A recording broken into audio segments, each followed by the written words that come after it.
work, one whole day to play. Come on, everybody, wear your roller skates today. It's Saturday, Saturday, Saturday, it's Saturday, Saturday, it's Saturday, Saturday, it's Saturday, yeah. Hello, friends, and welcome to another episode of Career Exploration Saturday. I'm your host, Ebony Tyler. I have real conversations with real people about real jobs. So this week, my guest is Brownsville native, Wingate High School alum, Chef Joseph Smalls. Now, Chef Joe broke down corporate dining for us. He gives us a sweet risotto recipe. I was actually getting pretty hungry while I was talking to him, talking about all this food. All right, let's jump right in. Good afternoon. Welcome, Chef Joe. I'm so glad to have you. Welcome to Career Exploration Saturday. How are you? Good afternoon. Thanks for having me. I'm doing great. I'm blessed. I'm blessed and highly favored. I know that's right.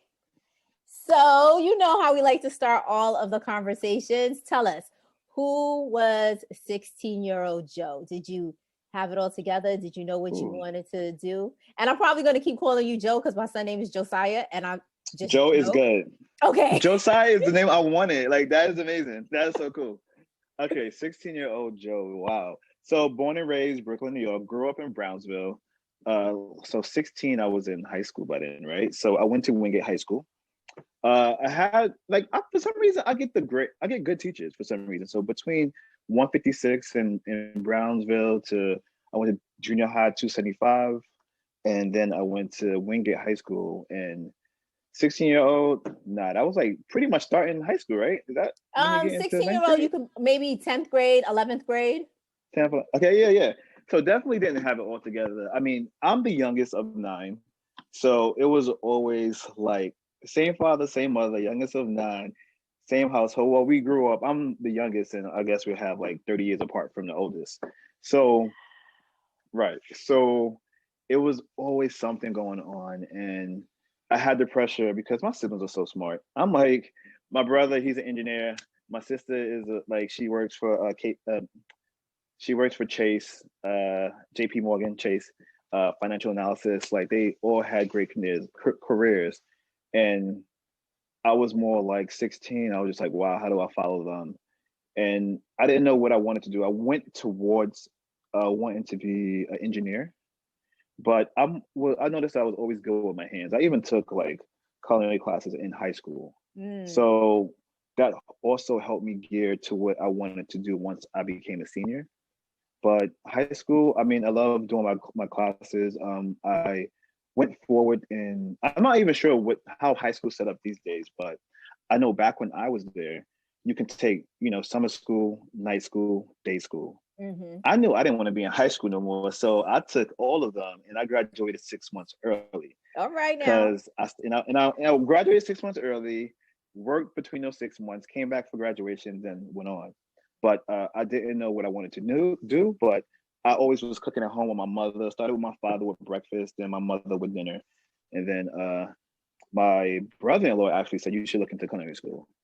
So I didn't do that until probably 12th grade. Like, really had what I was going to do until 12th grade.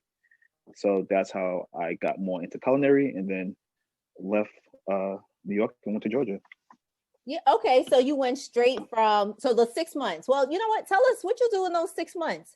Because I am a fan of the gap year, of taking some time to figure out what you want to do. So what kind of job did you have during those 6 months? What were you doing? The jobs that I had in the 6 months, I used to do the what do you call it when you get a job? You call a number and you'll find different jobs that you could do here and there. I forgot what that's called. Oh, like the temp agencies.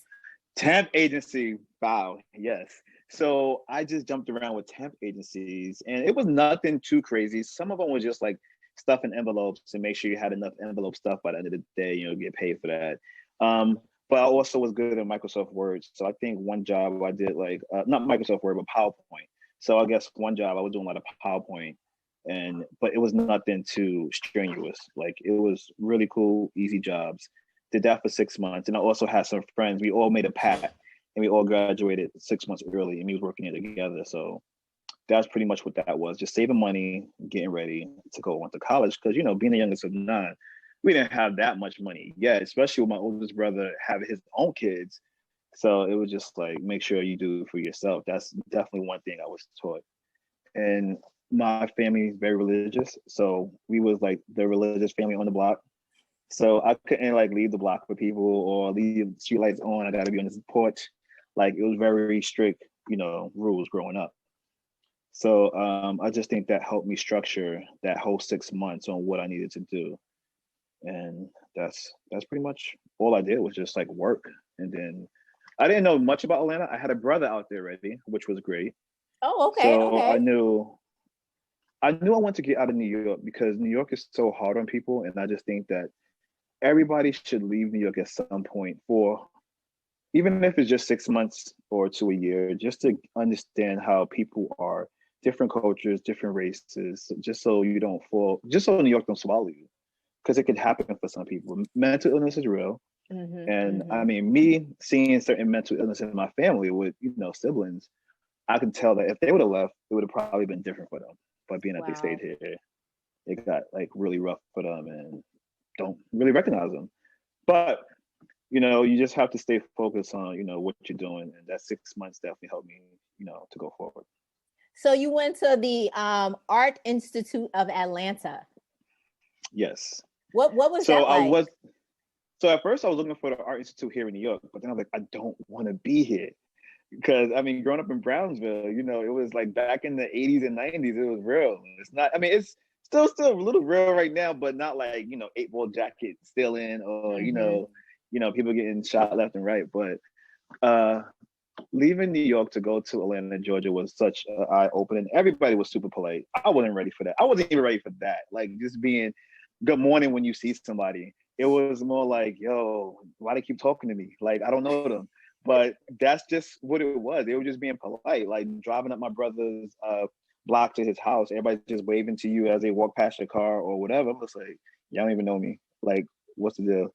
And then going back to New York, like I remember coming back into New York and I was waiting for the bus. I just started saying hi to people. They were looking at me like, what's your problem?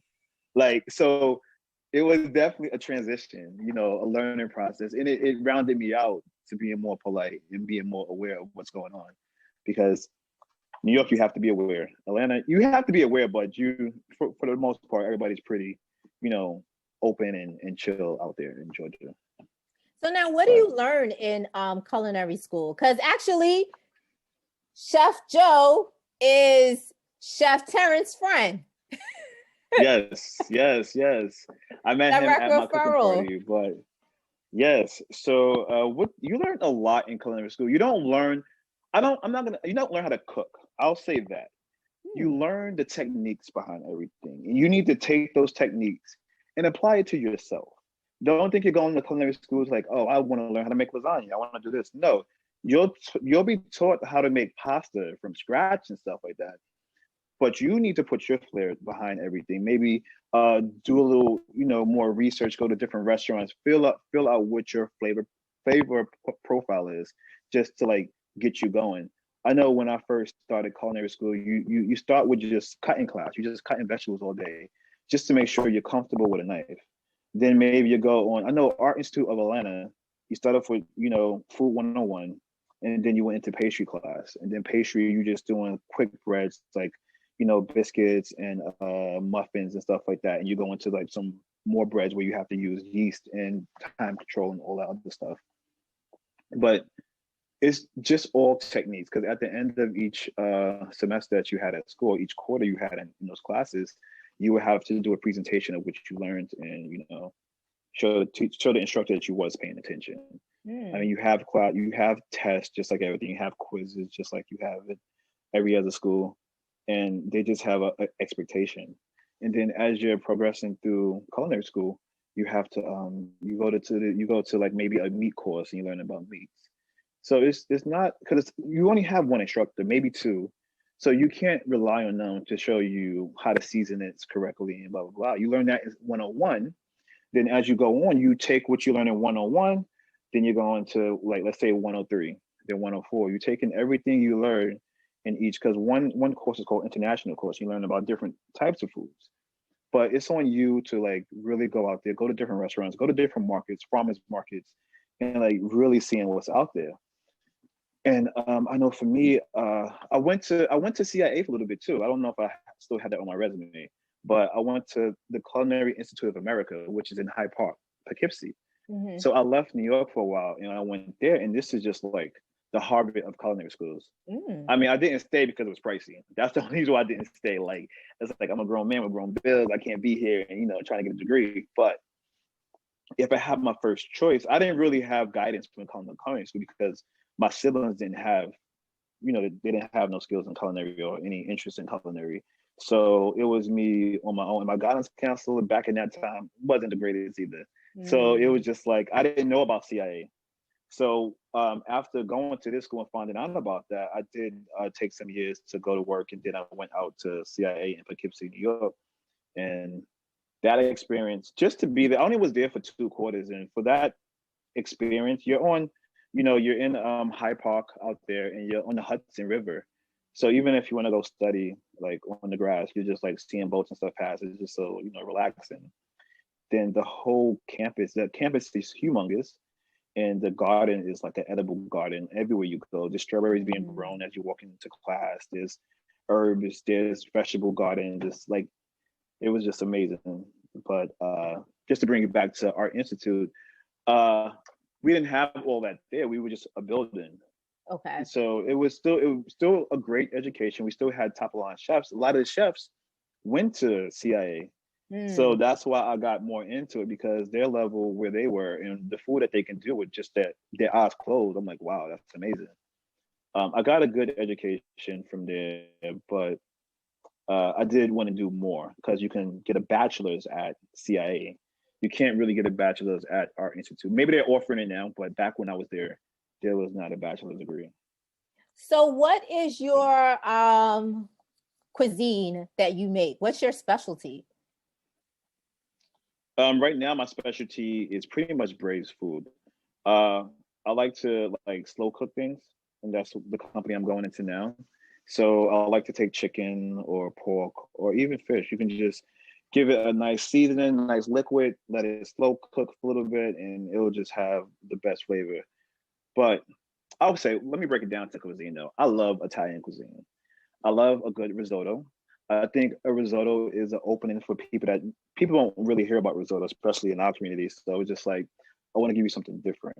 So a risotto is pretty much a basic Italian rice. It's arborio rice. Hmm. And you pretty much, you learn 2 methods in school of rice. You learn how to do rice peel off, and you learn how to do risotto. Rice peel off, you just put in the oven, you let it cook in the liquid. Risotto, you just put a little bit, you're on top of the stove, you saute some shallots, some garlic, get that a little toasty, little caramelized. Then you add the rice in there, and you just saute that lightly. And you keep adding in stock, whether it's chicken stock, fish stock, veggie stock. You just keep adding it in until it cooks completely.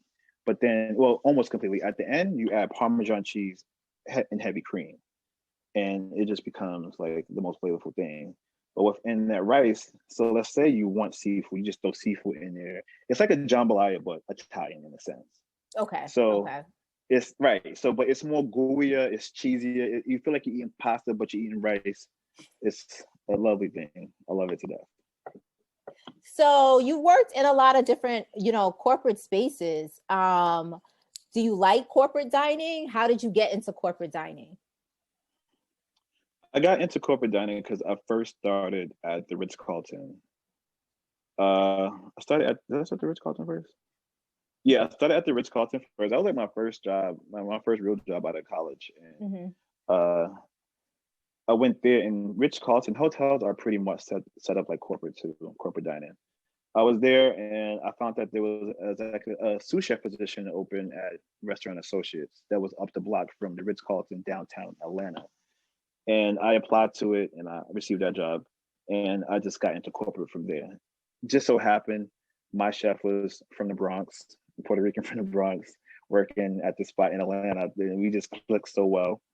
And then from there, when I left there, I came back to New York, went to culinary school for a little bit, and then left that and went back into restaurant associates because I made sure, you know, you have to network. Network is the best thing. So like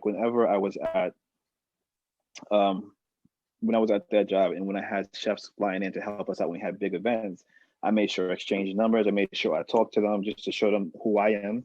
So like if they have anything else, you could always like, you know, call me and I'll come out there. Like they used to fly me to Miami or wherever they needed help at one point. But when I came back to New York, came back into the whole restaurant associates, and I just worked for various places. At first, I was just a freelancer, where whenever a chef or sous chef was out, I would cover them.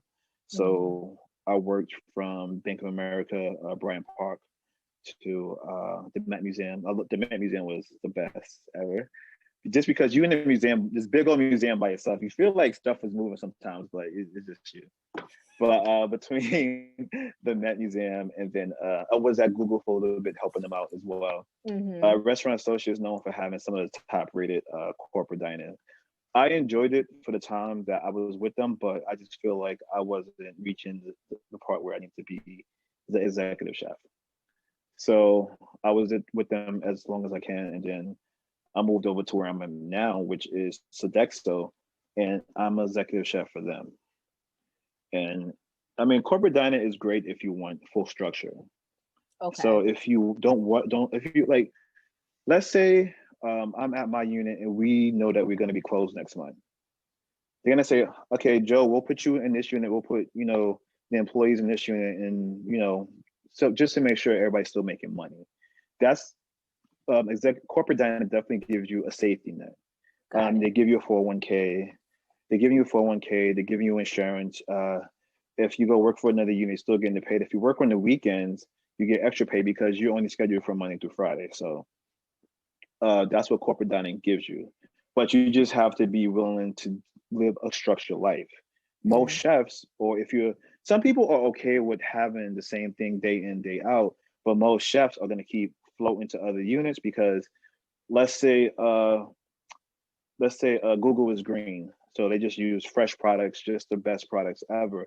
Whereas you might go to, I was at a unit called Brown Brothers, which is a law firm, and they didn't really worry about the green. They were just like, whatever you want to do. Okay. It's just like, if you want to do it, then do it. So regardless, both of those are two different ways of just being structured. So it's just like, do you feel like doing the same thing every day? Well, it's not the same thing every day because like whenever menus are written, sometimes the menu, okay, depending on where you are. With Sodexo, the menus are written from higher up chefs. They give it to you, and then you have to give it to your cooks, pretty much. Whereas when I was at Restaurant Associates, you got a menu, you make your own menus up, but you probably rotate them 2 weeks out. And the next month, you'll rotate 2 weeks out that you did probably last year or whatever, just so that people are not getting the same food all the time. So that's just the way corporate dining is. It's just very structured. So don't think about doing specials or stuff like that because this is what the menu is and this is what you're supposed to do. Pretty much everybody within all the other units is doing that. And that's when it came down to cafe life. So cafe is just within, let's say Google, anybody within Google could come to that cafe. Okay. And it's nobody from outside. It's just people that's in that building. Because if you can imagine, I don't think people even know this either, but every building has pretty much a kitchen. If everybody left their job to go outside to eat, New York would be crazy because these buildings are like 54th floor and probably have 100,000 people in the building. So it's just like if everybody was to leave and just go to have lunch at the same time, or even 2 hour period between each other, it would be a crazy New York. So it's good that they had corporate dining. So you have corporate dining and cafe, and I also work corporate dining EDR, which is executive dining room, where they have like, let's say these little meeting rooms that's pretty much like a miniature library that probably sit 2 to 4 to 6 people where they're having some meetings together. Like I saw Hillary Clinton having a meeting one time in these rooms because they're just airtight and people can't hear outside what's going on. But the executive dining room, at one point I was a sous chef. I was a sous chef at one point. I was a sous chef / sushi chef at one point, and then I was also a sous chef / pastry chef. So it Yes, just I'm depends. so glad you said that. Tell me about the pastry It just chef. How many it breads just do you know how to make? depends. I wasn't big on breads. I mean, I Oh, made focaccia and like stuff like that, but it was more like plated desserts. So oh, like okay. when I was at Barclays, I was a pastry chef there, and I just did a lot of plated desserts. We used to get a lot of parties there, so Mm, maybe a party of 20 to 100 people. Everything had to look exact, but I really dug into pastry, and I was glad to meet the chef at the Metropolitan Museum because he did a plated desserts. So I learned how to do individual desserts there, whereas Google, the pastry chef, taught me how to do desserts in bulk. So if I wanted to do, certain stuff like for a lot of people, it wouldn't be so hard. But that's pretty much it was the best thing.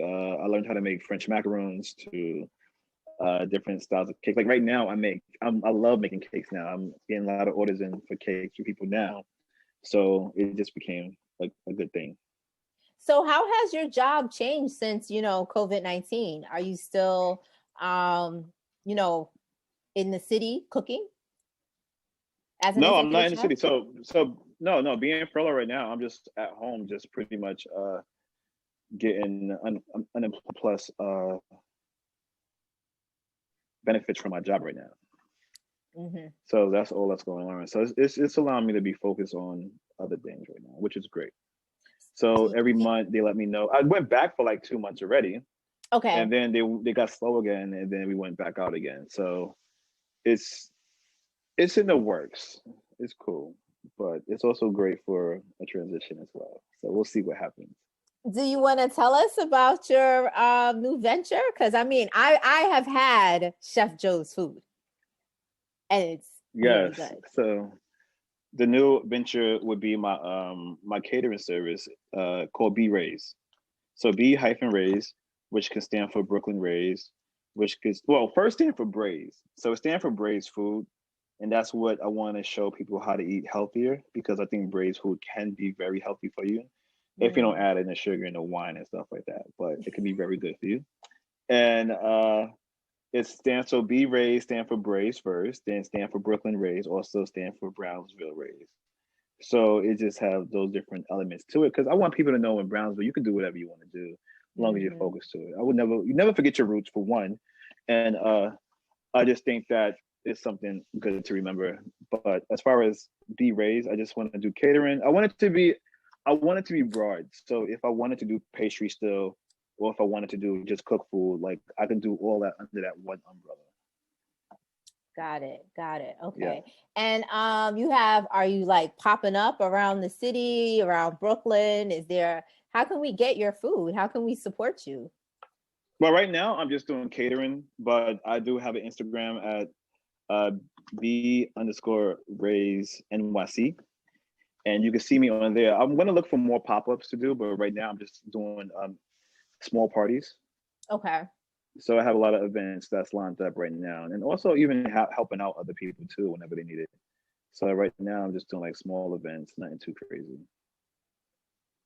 It Yeah. seems like, COVID-19 has really just allowed us to kind of like focus on ourselves and focus on, our talents and what we bring to the table to be able to, create economic dependence for ourselves. So I'm so excited for your company and wish you a lot of luck.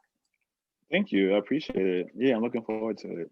I'm glad you came out and supported too. I really appreciate it. It's like we met on a whim. We met at a pop-up and then look where we are now. We This met is at how a life, pop-up. this is how life takes you somewhere, The next thing Right. we'll have our event next summer or something, do something together. That would be very awesome, very cool. So, Chef Joe, is there any advice that you would give a young person who's, looking to go into culinary arts? What should they know? How should they start it out? Right? They like to cook. They're cooking at home with their families. They're creating recipes. But now they got to go out into the world. What would you tell them? I would say right now, I would say start looking for chefs that you like and to start, following them and seeing what they're doing, see where they are. Probably even go to local chefs. Find local chefs that you like first. and just talk to them. Speak to them about the whole culinary game and everything. Because I know for me, I was a little worried because a lot of people in culinary school, had the privilege of going out the country when they're younger. Like growing up in Mm. Brownsville, I didn't go out the country, and my mother didn't live in France and stuff like that to go get fresh produce product. When I went to Europe, everything was just fresh. Like they was making fresh breads. The food, the pastry was just fresh. So I would say first talk to a chef and like see what their how they get to where they are. Also, step out your boundaries, do different restaurants, talk to your parents about the high end restaurants, and see what you can do. And also, if you can travel, traveling is always great. Going to the farmers market to learn a different vegetable, to taste a different vegetable is always good, and different meats too. I mean, it really depends on which direction you're trying to go in. But I honestly feel like, just to get your foot wet, if you can go to a restaurant and work there probably a Friday after work, just to like, you don't have to be doing it. Even if they want you to just prep, like peel carrots and cut onions, as long as you can be in the environment and see and understand why the chef is saying this and how expediting is working. And I mean, a lot of chefs used to be dishwashers, and they used to do the dish job, then they used to go help prep, and they learned more about food, and then they just kept going. So don't be scared to have the lowest paying job in the kitchen. Just like take that in and pay attention. Always pay attention. Pay attention. Always think about how can I do this differently and how can I do it faster. And I think that should be like a good first start. And always be safe, of course, because a knife is not a fun game to play with. But Mm. definitely, just pay attention whenever you go out. It could be just to the market, like what vegetable is that, what fruit is that, and that could just start you with identification, because identification is very good. If you learn all your different herbs right now, which is something easy, you go to the store, just look at it. You don't got to taste it, smell it yet, but if you can just see it, because sometimes it's like pre-packed in like a plastic wrap, as long as you can say, "Oh, that's rosemary, that's sage, that's parsley." Know the difference between parsley, curly parsley, cilantro. So it's just like just knowing your herb identification, because that's the first thing you learn in school, identification. And it's really hard for some people who first get into culinary school because they didn't think they will need to know, what certain things look like. Mm. Yeah, I try to put all in one, so we'll see. Well, speaking of herbs, that's a Cuban oregano behind me. I don't Oh, know if you see. nice. Yeah, Yes. she's out of control. Okay. I never had Cuban oregano. That looks nice.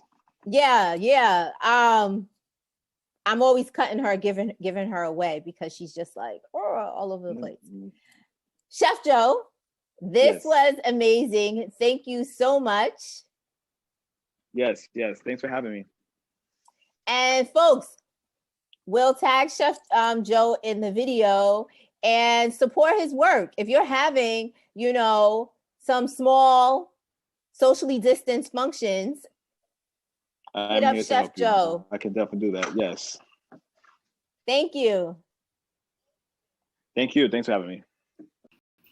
Thank you so much, Chef Joe. So some takeaways are: going to culinary school will not teach you how to cook. You will learn techniques that you can apply to your own culinary style. 2, leaving your environment is an opportunity for learning. If you are interested in going into culinary arts, you should talk to local chefs. You should visit different restaurants. You should go to farmers markets. 3, pay attention and embrace working low-end jobs in the food industry. They are great learning opportunities for you. Thank you so much, Chef Joe, and welcome to the Liberated Success family. Folks, please follow Chef Joe on IG at B_raised_NYC. This is where you're going to find out where he's popping up so you could get some of his good food. This is where you're going to find out how you can place orders so that you can have his culinary skills in your home. All right. Listen, this is our 30th career conversation. And listen, we are literally just scratching the surface in sharing BIPOC stories about careers. So if you are interested in sharing your journey, your career journey, please reach out. You can hit me in my inbox. You can direct message me. You can tell me in the comments that you're interested, and I will get at you, because we need to continue to share our career journeys, right? A lot of folks think we just got here, but there's so much on the backstory, and we really need to share this with our young people so that they too can make a liberated career choice. All right. Thank you for watching and listening all the way to the end. Don't forget to check out the website, liberatedsuccess.org. If you find our work informative, impactful, important, show us some love with a donation. Remember, we are a 501c3, so all donations are tax deductible. All right. So, you know where the links are. The links are in my bio on IG and Twitter. It's the first comment on Facebook. If you're listening on the podcast, you can make a donation via listener support. And don't forget to subscribe to our YouTube channel, subscribe to our podcast, follow us on IG, Facebook, and Twitter. All right, wear your mask, wash your hands, physically distance, and all Black Lives Matter. See you next week. Bye. One whole day to play. Come on, everybody.